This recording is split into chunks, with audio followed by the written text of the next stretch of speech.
Welcome to Gotham. Cenobites. Dann gehen Sie zum Punktturm. Hä? Was macht sie hier? Halt! Stehen geblieben!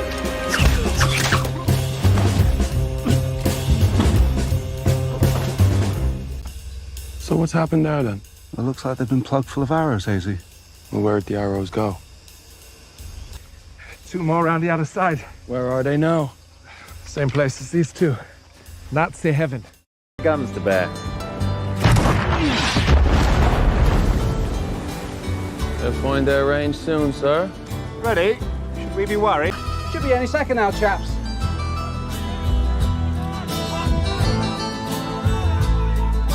Ready? That is not a dog. That is my wife! It's very good.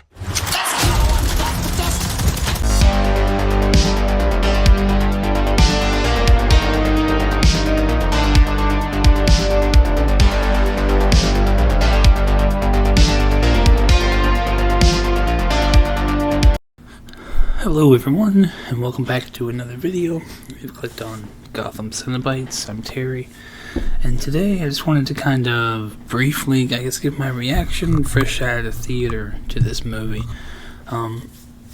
As some of you already know, me and the wife are going to review a lot of the Guy Ritchie movies, so this isn't going to be like a full-on in-depth review, so it's going to be spoiler-free, and later on in the year, once I get the Steelbook, because I do think it's worth buying, me and the wife will sit down and add it to our list, so we will absolutely do an in-depth look at this movie. I think she'll enjoy it. I really liked it, so I'm just going to give you like my reactions and do I think you need to go and see it.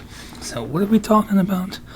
The Ministry of Ungentlemanly Warfare, which I actually say the name at the end, but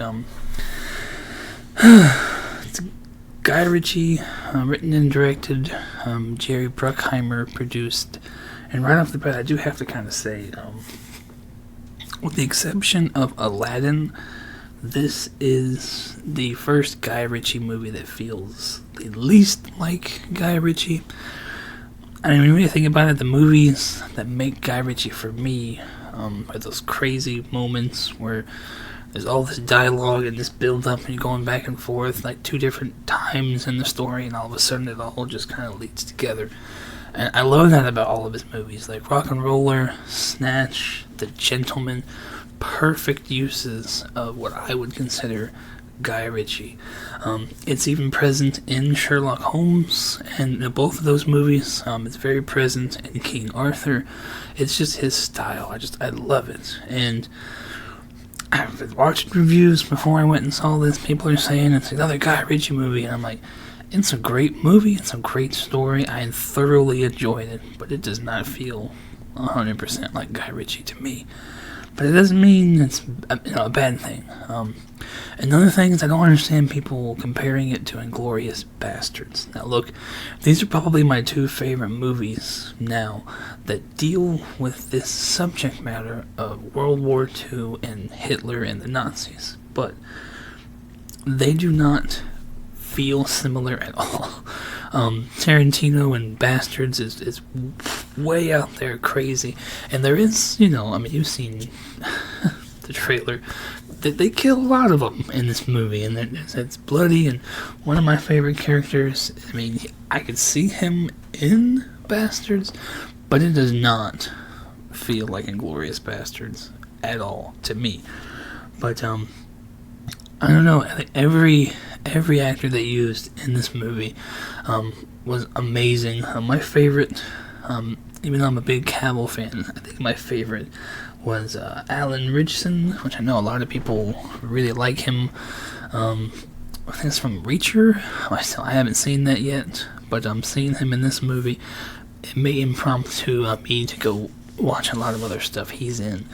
I hope they make him Batman because I've loved him in this movie. But he plays Anders Lassen, and my son, he's named after a Swedish metal band singer named Anders.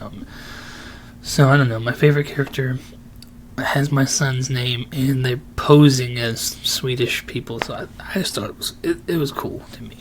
Very cool coincidence. But I mean, other standouts for me, Henry Cavill was amazing. Is it Isa Gonzalez played Marjorie? She was fucking amazing.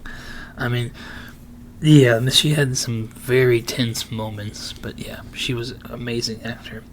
Another great one is, I've never seen him before, I don't think. I don't even know how to know. I don't pronounce his name. I look like it's Babs Alusanamokan. He played Heron. He was amazing too. I mean, other characters, I mean, you got Henry Golding returning. Guy Ritchie does love to use the same actors, and he was like kind of the main baddie in The Gentleman. Returns to this one, loved him. Cary Elwes, Dr. Gordon. I think he was also, we haven't watched it yet, but Operation Fortune, and I don't remember if he's in The Man from U.N.C.L.E. or not, but some more returning actors. But Ian Fleming. When people told me Ian Fleming was in this movie, and you guys might think I'm stupid, I'm not a big James Bond movie fan, but when they said Ian Fleming was in the movie, I thought like the actual Ian Fleming was in the movie. I didn't know he was like a British guy and he was in the war. It was, and he's involved, like Freddie Fox plays Ian Fleming, so I thought that was pretty cool. And at the end, of course, they say, this particular mission was probably what inspired Ian Fleming to later go on to write James Bond. I do have to say, if you hear that, it could be true. I mean, he was obviously a soldier for the Brits in this conflict, and he very well could have written all this stuff, for James Bond based on this mission or several missions, if they went on to do more. But yeah, don't go into this thinking you're about to watch a James Bond type of movie. It's just the most furthest thing from that. But Till Schweiger plays Heinrich Lur. He was also in Bastards. He's like the only one in here, I think, that was in Bastards. Unless, one of the little standout guys who gets mowed down plays a Nazi extra. I don't know. But he played a great character in this. You don't fully see him doing a lot of the heinous acts. You just led to believe he's worse than any Nazi you've ever met before. And you kind of feel the tension with that character. But all in all, looking at the trailer, the German U-boats was a big problem, and this particular group of individuals, supposedly based on a true story, is tasked with taking out a ship that supplies the U-boats. So I definitely recommend going and watching this. If you like movies in this era, if you like Guy Ritchie movies, Jerry Bruckheimer produced it. And with some of the explosions, some of the action scenes, you can tell Bruckheimer was involved, and it's an all-around great movie. I would say 9 out of 10. 9 out of 10 is definitely not perfect. It's a true story, so hit or miss. Or maybe some of it was changed. I don't know. But in the end, when the credits first start to roll, they do kind of show you real pictures of the real people that these guys are playing, and kind of what they went on to do with their life in the military and beyond after that. I really enjoyed that, but yeah, all in all, great movie, 9 out of 10, go see it. I love Guy Ritchie, he's one of my favorite filmmakers, so I go out and support this movie. And who knows, the next one might not be a fully true story, but I would love to see Guy Ritchie do a sequel to this, even if it's, completely fiction. These characters were amazing. I loved them.